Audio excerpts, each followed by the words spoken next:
But inside the conclave, apparently there was a conclave going on, and maybe Gachagua is the only one who saw white smoke. Okay. DCP leader Rigathi Gachagua has emerged from his 55-day Wamunyoro political conclave with a clear message. He wants to lead the opposition into the 2027 presidential contest to oust President William Ruto. But he's willing to step aside if a stronger candidate emerges. The former deputy president says his nationwide consultations expose deep anger over the economy, education, healthcare, agriculture, taxation, security, and governance. So he's come out of the hermitage and has said, yes, this is what we need.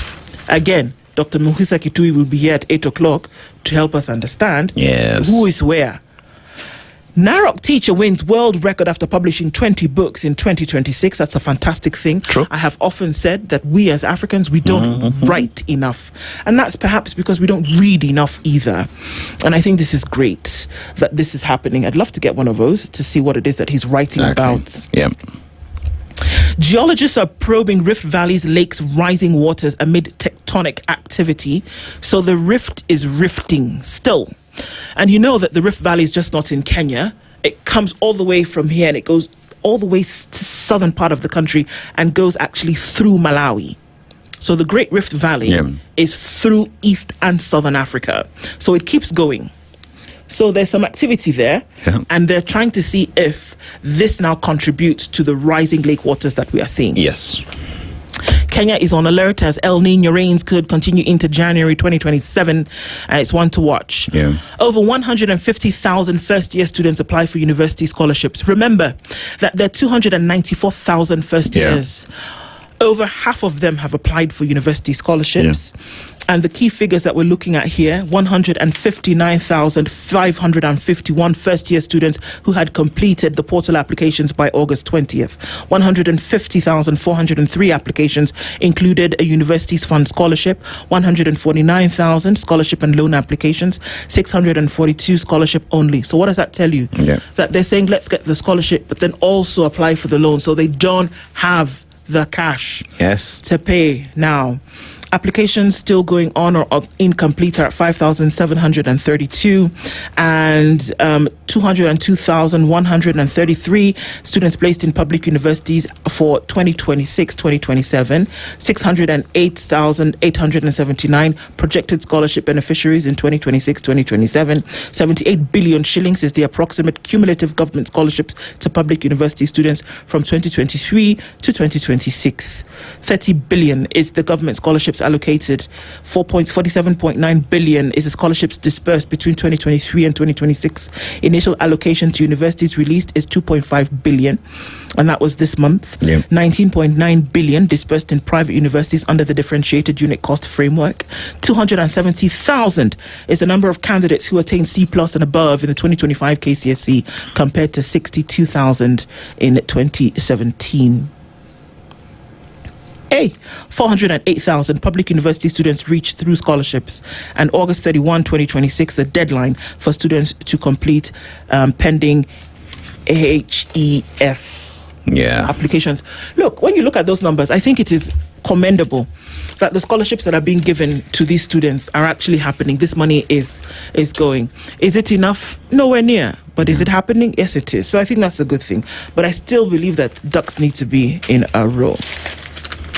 So those applications that were made to the tune of 150,000, it would be good to see how many of them actually get an adequate funding. Gachagua ends his 55-day conclave. It's the explainer of that story. That's on the front page of the Standard. No degree requirement to run for elective positions, IEBC has clarified in the person of Commissioner Rose Nderito, I beg your pardon, Anne Nderito, and she says, as we stand today, there is no requirement for a degree for anybody. We do not have the requirement for a degree anywhere. So, anybody can just, come, just... Remember the justification that if you go into the House of Parliament, for example, that you're going to have some kind of knowledge or understanding, comprehension, to allow you look through some of these laws and to make some of these suggestions, that you need to have something. But the IEBC says no degree is necessary.